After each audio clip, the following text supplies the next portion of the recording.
Hello everyone, नमस्ते सभी को। Please मेरा आज का व्लॉग सभी लोग एंड तक ज़रूर देखना। ये व्लॉग मराठी में होने वाला है। पुणे में एक भव्य दिव्य शंकर भगवान जी का मंदिर है, हम वहाँ दर्शन के लिए गए थे, उसका ब्लॉग है। तर नमस्कार सगळ्यांना, ढेबे टीचरांच्या ब्लॉगमध्ये सगळ्यांचे स्वागत आहे। आणि चला करूया आजच्या ब्लॉगला सुरुवात।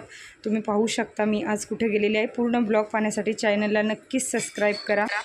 आणि मी आज चाललेले आहे महादेवाच्या मंदिरात दर्शनासाठी। मी माझ्या घरातून निघालेले आहे आणि हा आहे आमचा वडगावच्या ब्रिजकडे जाणारा रस्ता। आम्ही रविवारची सुट्टी असल्यामुळे निघालेले होतो। तर पाहू शकता रविवार असल्यामुळे रोडला खूपच गर्दी आहे, पाहू शकता तुम्ही।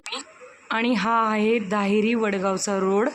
तर आम्ही बसने चाललेलो आहे आणि आम्ही आता धायरीमध्ये पोचलेलो आहे। आणि समोर जे दिसत आहे ते धायरेश्वरचं मंदिर आहे, म्हणजे शंकर भगवानजी का मंदिर है। शंकराचे मंदिर आहे खूप मोठे इथे। तर पूर्ण व्हिडिओ शेवटपर्यंत पहा, कारण व्हिडिओ खूप इंटरेस्टिंग आणि छान होणार आहे।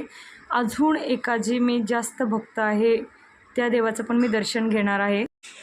आणि हिरव्यागार झाडांच्या गर्दीमध्ये लपलेलं आहे धायरेश्वराचं सुंदर असं मंदिर। तर तुम्ही पाहू शकता। आणि धायरेश्वर मंदिराच्या शेजारीच, शंकराच्या मंदिराच्या शेजारी अजून एक खूप छान मंदिर आहे। ते व्हिडिओ तुम्ही शेवटपर्यंत नक्की पहा। शंकराचे भक्त असाल तर, तुम्हाला पुण्यामधील असाल, तुम्ही माझे व्हिडिओ बघत असाल, पुण्यामधील कोण माझा ब्लॉग पाहत असेल तर त्यांच्यासाठी ही गुड न्यूज आहे की खूप भव्य दिव्य मोठे इथे शंकराचे मंदिर आहे। आणि पाहू शकता वडाची झाडं किती मोठी मोठी आहेत, इथं खूप जुने आहेत, म्हणजे काय 100 वर्षापूर्वीची सुद्धा असू शकतात, इतके मोठे वडाची झाडं इथं। मी आधी पण धायरेश्वर मंदिरामध्ये आले होते, पण मला व्हिडिओ आणि ब्लॉग काढायला भेटलेला नव्हता। पण आज मी खास व्हिडिओ ब्लॉग काढण्यासाठी मंदिरामध्ये आलेली आहे, कारण पुण्यातील बऱ्याच लोकांना माहीत नसेल की आता 1-2 महिन्यांनी म्हणजे श्रावण महिना पण येतो। आणि मग पुण्यातील लोकांना प्रश्न पडतो, श्रावण महिन्यात आपण शंकराच्या दर्शनासाठी कुठे जायचे, महादेवाच्या दर्शनासाठी कुठे जायचे। मग सोपं आहे, जवळच्या जवळ तुम्हाला पुण्यातील धायरी गावामध्ये हे धायरेश्वर मंदिर आहे। खूप छान मंदिर आहे, खूप प्रसन्न वाटते इथं। तुम्ही पायऱ्या पाहू शकता आणि उंच असं थोडंसं टेकडीवर आहे हे मंदिर, म्हणजे पायऱ्या आहेत खूप छान। आणि पाहू शकता आसपासचा परिसर मंदिराच्या। आणि हे समोर जे दिसत आहे ते धायरेश्वर मंदिर आहे। तर मी पहिल्यांदाच या मंदिरामध्ये आलेली आहे, याआधी आले होते पण मंदिरात गेले नव्हते।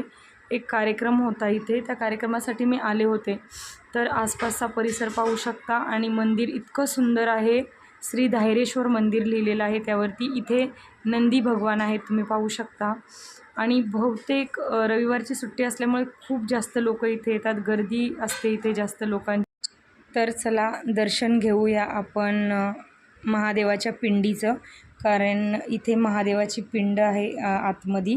आणि आपण महादेवाच्या भव्य दिव्य मूर्तीचं दर्शन हे शेवटला घेणार आहे। तर शेवटपर्यंत नक्की हा ब्लॉग पहा। चॅनलवर कोण नवीन असेल तर प्लीज हर हर महादेव लिहून चॅनलला सबस्क्राईब करा। आणि अशा प्रकारे मी मंदिरामध्ये आलेली आहे, तुम्ही पाहू शकता। मंदिर किती सुंदर आहे, बांधकाम किती सुबक आहे, छान आहे। आणि मंदिरामधील जे पिंड आहे ती पण पाहू शकता।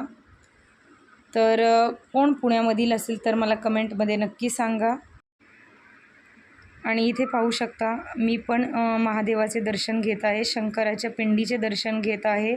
किती सुंदर, खूपच छान असं हे मंदिर आहे, धायरेश्वर मंदिर, धायरी गावामधील।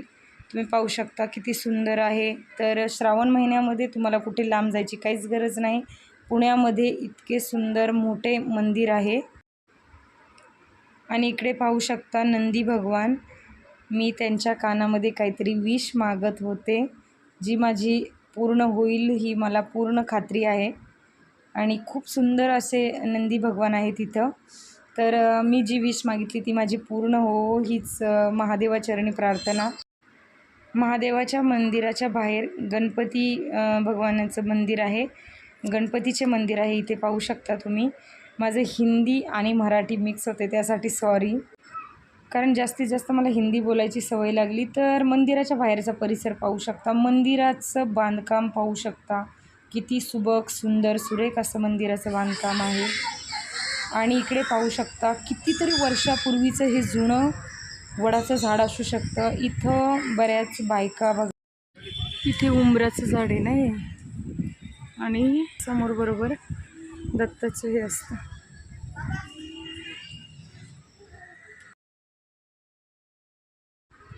दिगंबरा दिगंबरा श्रीपाद वल्लभ दिगंबरा, दिगंबरा दिगंबरा श्रीपाद वल्लभ दिगंबरा. तर हे आहे दत्त भगवानचे मंदिर. तर उंबराच्या झाडाच्या बरोबर समोर हे मंदिर आहे इथे. आणि दत्ताच्या मंदिराच्या समोरच बरोबर श्री स्वामी समर्थांचा मठ आहे. महाराज श्री स्वामी समर्थ महाराज की जय. श्री स्वामी समर्थ, श्री स्वामी समर्थ, श्री स्वामी समर्थ. तर मी आता चाललेले आहे श्री स्वामी समर्थांच्या मठामध्ये. तर मी खूप जास्त भक्त आहे श्री स्वामी समर्थांची. आणि इथे श्री स्वामी समर्थांचे जर तुम्ही भक्त असाल तर तुम्हाला स्वामी समर्थांचे पण दर्शन होणार आहे. तर पाहू शकता, मी भिवू नकोस मी तुझ्या पाठीशी आहे, किंवा घाबरू नकोस मी तुझ्या पाठीशी आहे, हे जे वाक्य आहे ते श्री स्वामी समर्थांचे आहे. तर इथे मी स्वामींच्या दर्शनासाठी आलेली आहे, तुम्ही पाहू शकता. तर म्हणजे एकंदरीत जो आजचा माझा दिवस आहे तो खूप छान आणि भारी गेलेला आहे. एकतर आपलं महादेवाच्या पिंडीचं पण दर्शन झालेलं आहे. श्री स्वामी समर्थांचे दर्शन पण मला खूप दिवसांपासून घ्यायचं होतं, ते पण दर्शन माझं इथं घेऊन झालेलं आहे. आणि त्यानिमित्ताने माझा एक ब्लॉग पण झालेला आहे. तर तुम्ही स्वामी समर्थांचे भक्त असाल स्वामी समर्थांचे तर नक्की धायरी गावामध्ये तुम्हाला श्री स्वामी समर्थांचा मठ आहे, तिथे जाऊन तुम्ही दर्शन घेऊ शकता. मी श्री स्वामी समर्थांच्या दर्शनासाठी अक्कलकोटला पण गेलेले होते. तर अक्कलकोटला गेलेला पण माझा ब्लॉग आहे. स्टार्टिंगला सगळ्यात आधीचा ब्लॉग म्हणजे सुरुवातीच्या ब्लॉगमध्ये 1 वर्षापूर्वीचा तो ब्लॉग असू शकतो. त्यात अक्कलकोटचा ब्लॉग पण तुम्हाला पाहायला भेटेल.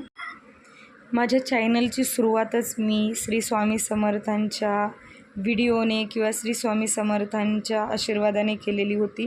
आणि नेहमीच स्वामींचा आशीर्वाद माझ्या पाठीशी आहे आणि तुमच्याही राहील. तुम्ही पण स्वामींची सेवा करा नक्कीच. आणि असेच भरपूर पुण्यामध्ये स्वामींचे मठ आहेत, तुम्हाला पाहायला भेटतील. अजून एक तुम्हाला स्वामींचा मठ स्वारगेटजवळ पाहायला भेटेल, त्याचाही ब्लॉग मी माझ्या चॅनलवर टाकलेला आहे. तो पण ब्लॉग तुम्ही माझ्या चॅनलवर जाऊन नक्की पहा, खूप छान तो पण ब्लॉग झालेला आहे. स्वामींचं दर्शन घेऊन बाहेर आल्याच्या नंतर तुम्ही पाहू शकता हा धायरेश्वर मंदिराचा कळस किती उंचच्या उंच आहे, त्याचा मी थोडासा व्हिडिओ इथं काढलेला आहे. आणि शेजारी समोरच इथं भव्य दिव्य वडाचे झाड पण तुम्हाला दाखवले आहे, किती मोठे आहे. असाच परिसर फिरत असताना समोर अजून एक मंदिर आम्हाला दिसलेलं आहे, कारण मी पहिल्यांदा आलेली आहे इथे.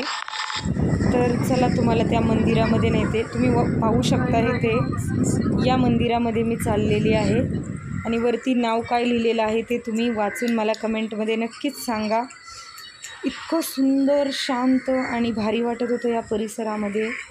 हिरवीगार झाडं चारी बाजूनी आणि 3-4 मंदिरे आहेत तिथं. तुम्ही स्वामी भक्त असाल, तुम्ही शंभू भक्त असाल, तुम्ही महादेव भक्त असाल, तुम्ही देवीचे भक्त असाल, तर सगळे मंदिरं तुम्हाला इथे पाहायला भेटतील.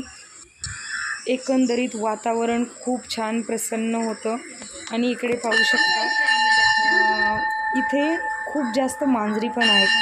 इथे जे बाबा राहतात, जे मंदिरांची देखभाल वगैरे करतात, त्यांनी इथे मांजरी खूप पाळलेल्या आहेत. त्याचा पण तुम्हाला व्हिडिओमध्ये पुढे थोडासा मी दाखवणार आहे की मांजरांची पिल्लं वगैरे किती छान आहेत. आणि इथे पाहू शकता माँ ज्वालामाई प्रसन्न ज्वालामाई देवीचे मंदिर आहे इथे. तर देवीचे दर्शन पण तुम्ही घेऊ शकता. तर मी पहिल्यांदा या देवीचं मंदिर पण मी इथे पहिल्यांदा बघत आहे. आपण बाहेर पडल्याशिवाय आपल्याला काही समजत नाही, पण मी ठरवलेलं आहे दर रविवारी असं बाहेर पडून पूर्ण मंदिरांचे ब्लॉग मी तुमच्यासाठी आणणार आहे. तर प्लीज चॅनलवर नवीन असाल तर प्लीज नक्कीच चॅनलला सबस्क्राईब करा. इथे शंकराचे तुम्हाला अनगिनत रूप भिंतीवरती चित्रित केलेले दिसतील, तुम्ही पाहू शकता किती छान सगळ्या प्रकारचे इथे शंकराची रूपे दाखवलेली आहेत. तुम्ही महादेव भक्त असाल तर नक्कीच खुश व्हाल माझा ब्लॉग पाहून. आणि इकडे पाहू शकता, तुम्हाला बोललेली ना मी, इथे खूप मांजरी आहेत, मांजरींची पिल्लं वगैरे आहेत. तर मी या छोट्याशा मांजरीचा व्हिडिओ काढण्याचा प्रयत्न केला. ही मांजर काय करते माहिती आहे का तुम्हाला? तिथे एक छोटासा किडा होता, त्या किड्याला पकडण्याचा प्रयत्न करीत होते, पण तो खूप छोटासा होता, तिच्या तोंडात पण येत नव्हता. त्याच्याबरोबर ती खेळत होती. आणि मेमरी कलेक्ट करण्यासाठी मी इथे एक फोटो काढलेला आहे, त्यानंतर थोडेसे व्हिडिओ काढलेले आहेत. आणि आम्ही आता दर्शन करून परत निघालेलो आहे घरी जाण्यासाठी. तर तुम्हाला आजचा ब्लॉग कसा वाटला तर नक्की मला कमेंटमध्ये सांगा. पण अजून ब्लॉग आपल्याला 2 मिनटाचा पुढे आहे, खूप इंटरेस्टिंग आहे. अजून एका दर्शनासाठी जायचं आहे आपल्याला, तर ब्लॉग अजून पुढे कंटिन्यू आहे, शेवटपर्यंत नक्की पहा. शंकराच्या भव्य दिव्य मूर्तीचं दर्शन तुम्हाला पुढे ब्लॉगमध्ये नक्की होणार आहे. इथे मी मेमरी कलेक्ट करण्यासाठी फोटो काढलेले आहेत माझा आजचा लूक कसा होता ते पण मला कमेंटमध्ये सांगा. हिरवी साडी मला कशी दिसते ते पण तुम्ही मला सांगू शकता. आणि जे माझे यूट्यूब फॅमिली आहे मराठी जी सगळी, त्यांनी मला नक्कीच कमेंटमध्ये सांगा, मी साडीवर छान दिसते की ड्रेसवरती छान दिसते. कारण हा ब्लॉग आहे पूर्ण मराठीमध्ये, त्यामुळे हिंदी लोकांना मी काय बोलते ते समजणार नाही आहे. तर माझा ब्लॉग कोण व्यवस्थित ऐकून नीट पाहत आहे हे मला तुमच्या कमेंटद्वारे नक्कीच समजणार आहे. त्यानंतर आता आम्ही निघालेलो आहे घरी जाण्यासाठी. पण अजून एक इंटरेस्टिंग गोष्ट आहे जे मी तुम्हाला दाखवणार आहे पुढे. आता आम्ही पायऱ्या उतरून घरी निघालेलो आहे. तर तुम्हाला आजचा ब्लॉग आवडला असेल तर नक्कीच लाईक शेअर आणि कमेंट करा. इथे पाहू शकता तुम्ही दशक्रिया घाट म्हणून एक जागा आहे इथे. आणि दशक्रिया घाटच्या समोरच दशक्रिया घाट म्हणजेच इथे भव्य दिव्य अशी शंकराची खूप मोठी मूर्ती आहे. समोर पाहू शकता तुम्ही, पाठीमागे बिल्डिंग्स आहेत, ढगांनी किती असं गच्च भरलेलं आहे, काळे ढग होऊन आलेले आहे, जसं की आता पाऊस पडण्याचं वातावरण झालेलं आहे. आणि इतका छान वातावरणामध्ये खूप जास्त प्रसन्न वाटत होते इथे, तुम्ही पाहू शकता. तर चला करूया आपण दर्शन महादेवाच्या भव्य दिव्य मूर्तीचे. मी थोडासा व्हिडिओ लांबून काढण्याचा पण प्रयत्न केलेला आहे. तर खूप सुंदर असा व्हिडिओ आलेला आहे. तुम्हाला कसा वाटला आजचा ब्लॉग नक्की मला कमेंटमध्ये सांगा.